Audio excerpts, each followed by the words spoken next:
Hello friends, now in this class we will study time response analysis of a control system.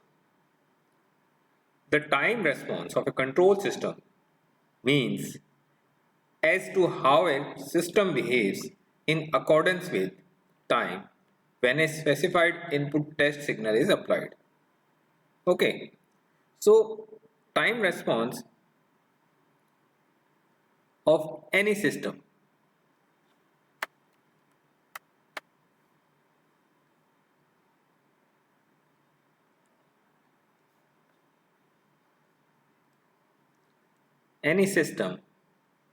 can be divided into two parts, that is transient response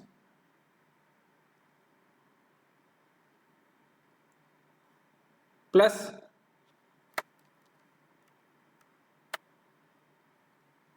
steady state response.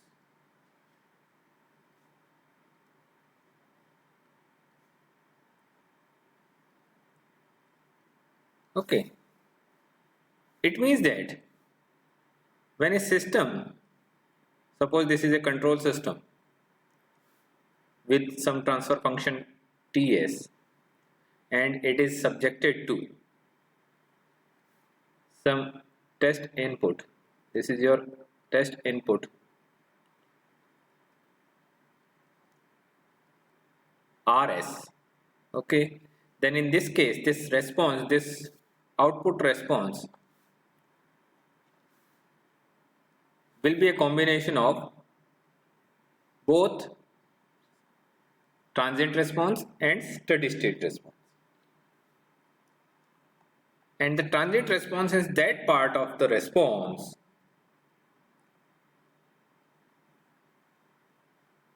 in which its behavior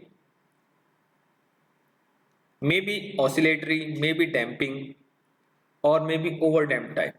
Like suppose if a control system is fed to an input of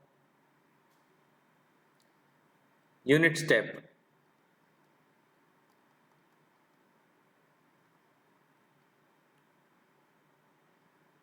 okay, then the system response may look like this depending on the type of the system, and part of this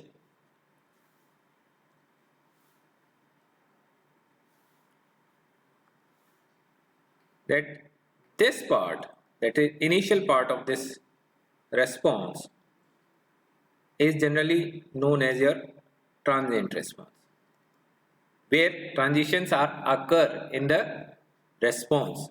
That's why it is known as transient response.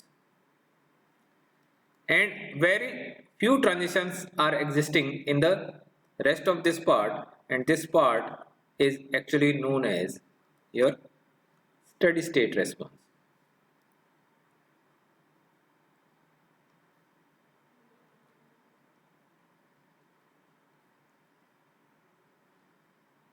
Okay, now this transient response or steady state response of a system will depend on that type of input, that is type of test input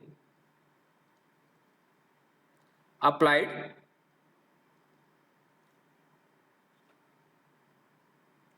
to a system, or you can say that to a control system.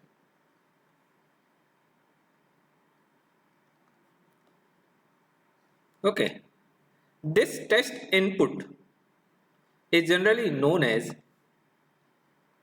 input test signal.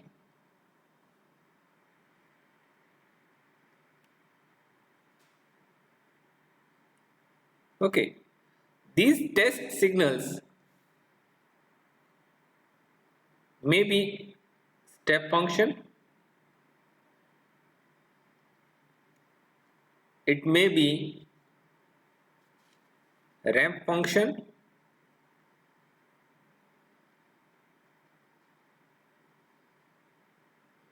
or it may be parabolic function,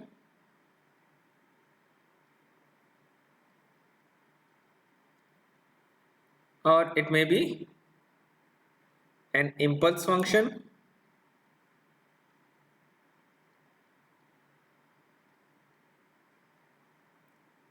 or it may be a sinusoidal function.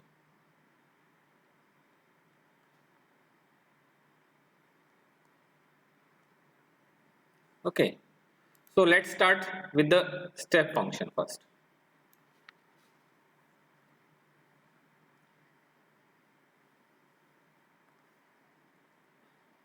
Step function.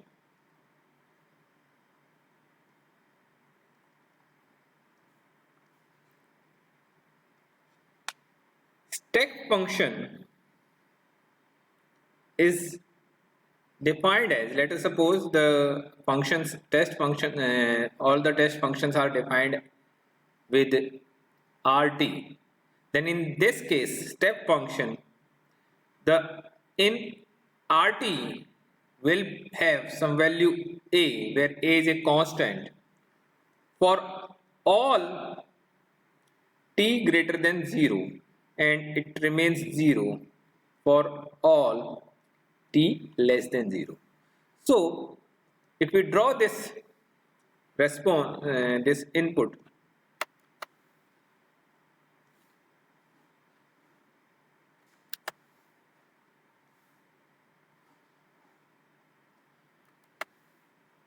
then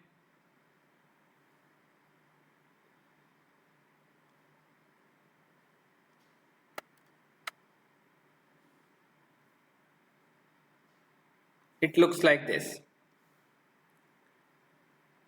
where we have to write here t because we need to find the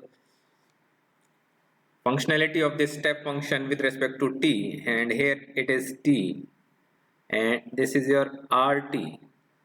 Then your output, sorry, the step function is denoted by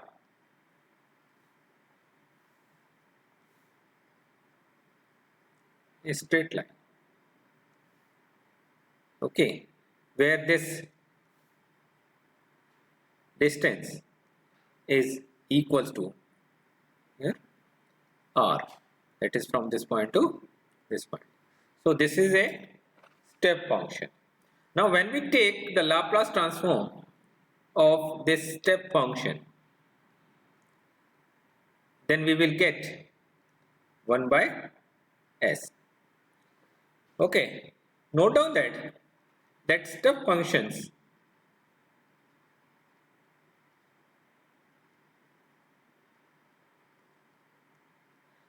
are also known as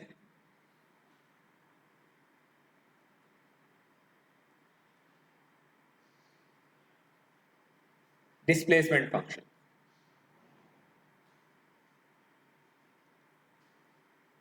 Okay, and if r is equals to 1, then step function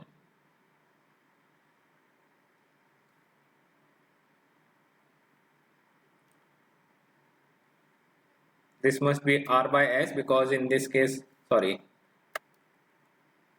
this amplitude must be a here because we have considered a here. So this Laplace transform must be a by s. Then the step function, if a is equals to 1, then step function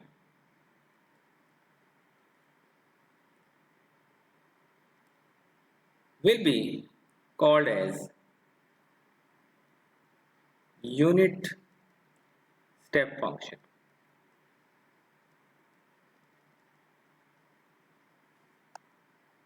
And if RT is UT, then this will be defined like this. That is 1 for t greater than equals to 0, and for 0 will be the the t is less than 0. So in this case, because a becomes 1 here, okay, so the figure looks same except that the amplitude of this a. Now the ramp function.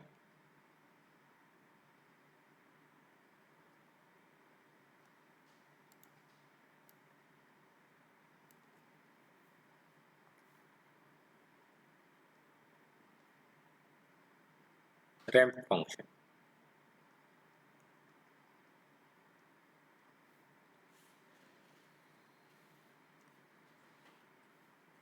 The ramp function is described mathematically as rt is equals to t, because if we draw this function, then we can see that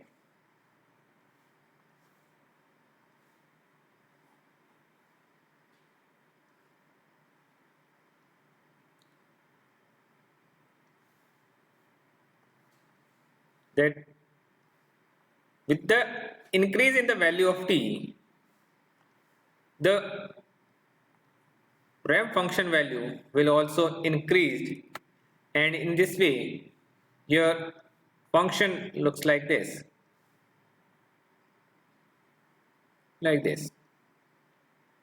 okay, because here we have to write t and here this is your rt.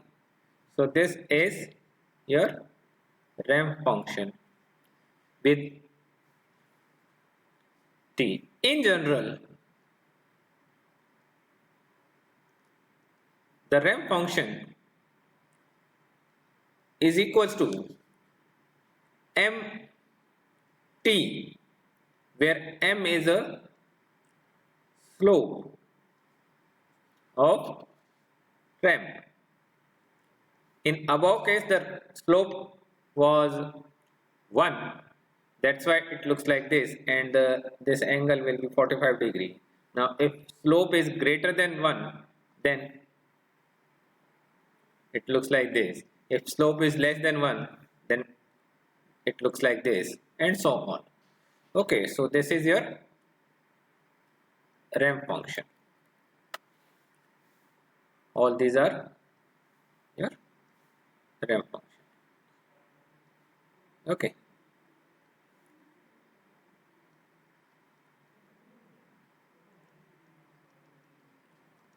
Now, in Laplace domain,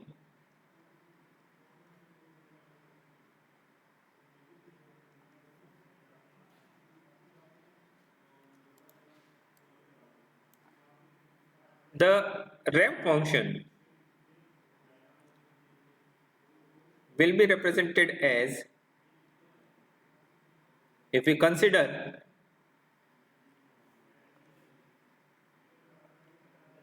rt is equals to t, then the Laplace transform of this rt will be equals to 1 by s square. Okay. So this will be the Laplace transform. Now note down that ramp function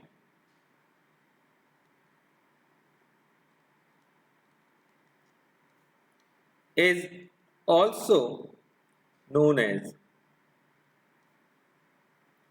velocity function.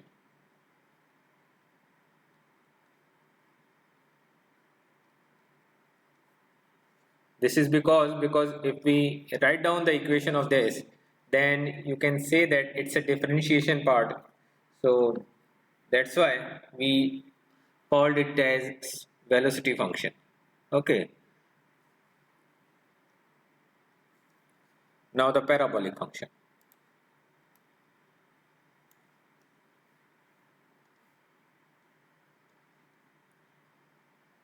Parabolic function.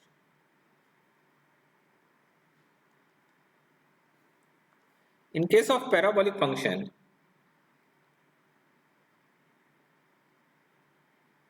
the value of rt is equals to t square by 2.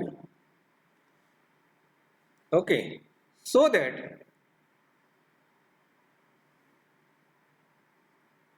it can looks like this.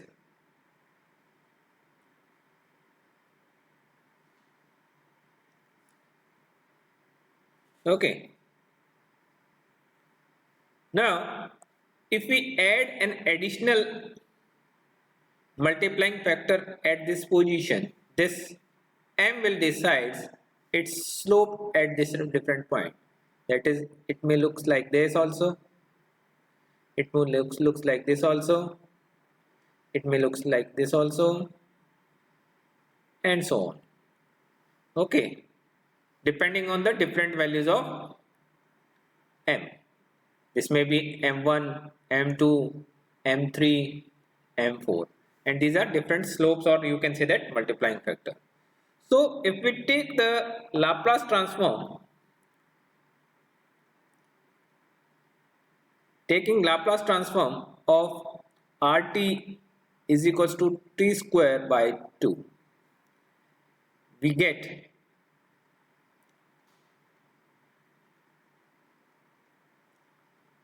one by s cube. Okay. Now note that the parabolic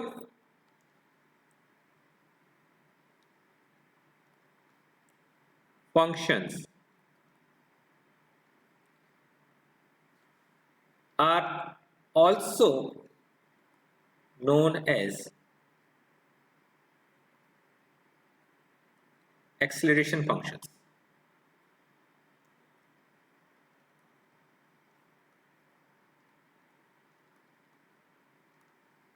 Okay, now let's see what is an impulse function.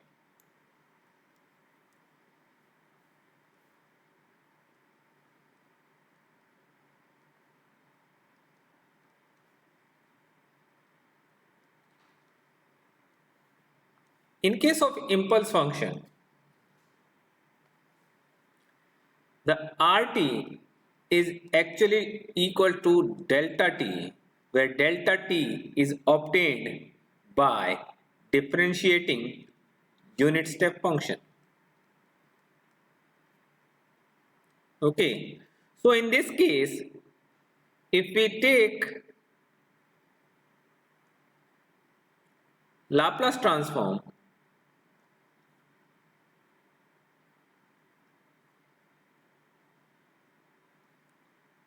of RT, then Laplace transform of RT will be equal to, because here this is a differentiation, that is 1 by s multiply s, or in other words you can say that s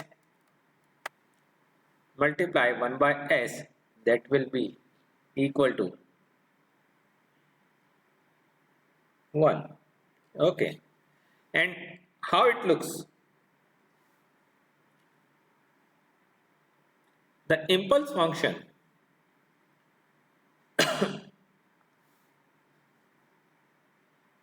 is denoted like this.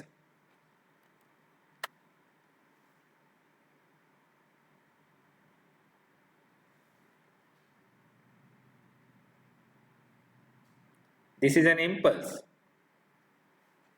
Okay, if we take t at this position and this is your RT, the impulse function with this delta t tends to be very small.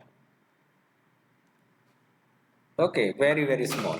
And here for this impulse, okay, now if this impulse is of infinite height, then this tends to 0, because the area of this impulse function will be equal to 1.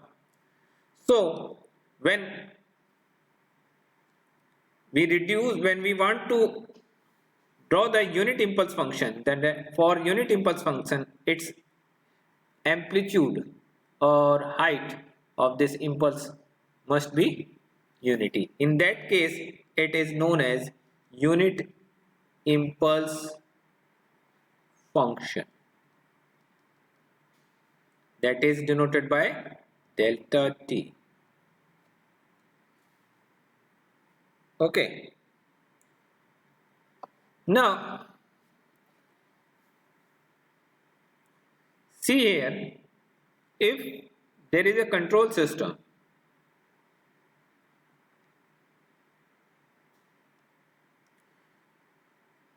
with transfer function Ts and Cs is the output and Rs is the input in Laplace domain, then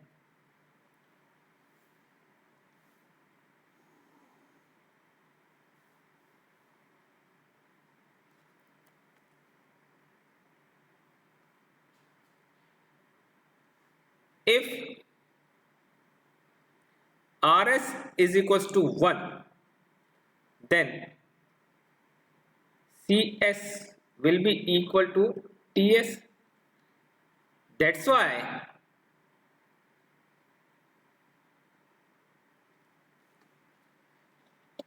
the transfer function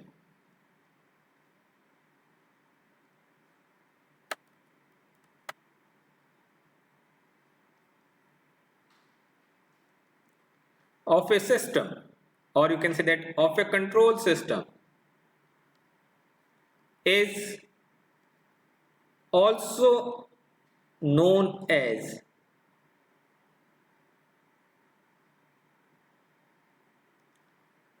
its impulse function, because both are same.